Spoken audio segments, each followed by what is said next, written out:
همدارنګه د متکبرینو دپاره ډیر شدید تحذیر او عذاب ذکر سوی دی. هغه څوک چې په مال او جایداد، په کورنۍ او قبیله، په منصب او کرسۍ، په کور او موټر، په زر او زیور، په لباس او کالو، په قد او قامت، په قوت او صحت، په اولادو او نوکرانو فخر کوي، ځان تر نورو ښه او لوړ بولي، دغه انسان متکبر دی.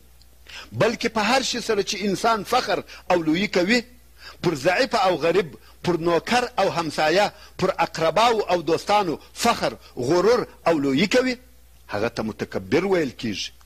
نو متکبر انسان د قیامت په ورځ څنګه حشر کیږي؟ په هغه حدیث شریف کې چې امام ترمذي د جابر رضی الله تعالی عنه څخه روایتوي، وایي رسول الله صلی الله علیه و آله وسلم وفرمایل کبر کوونکي انسانان به د قیامت په ورځ د کوچنیو میږیانو، سرکي میږیانو په مثل حشر کیږي. کوچنیوالی به یې د میږي وي، شکل او قیافه به د انسان وي، له هره طرفه به په ذلت پټ وي، خوار او ذلیله به وي، خلق به پرخیږي، تر پښو به یې لاندې کوي، خو د دوی د کوچنیوالي په سبب به په خبر هم نه وي. څرنګه چې ده په دنیا کې کبر او غرور کړی و، جزا یې هم له هغه جنسه څخه ده. الله جل جلاله دغه متکبر انسانان خوار، ذلیله او دونه کوچني کې چې نه لیدل کیږي او نه د چا په نظر ورځي، دا د دې دپاره چې خپل ځان وپېژني. ای عاجز مخلوقه انسانه، ته څوک یې چې کبر وکې، غرور او لویي وکې؟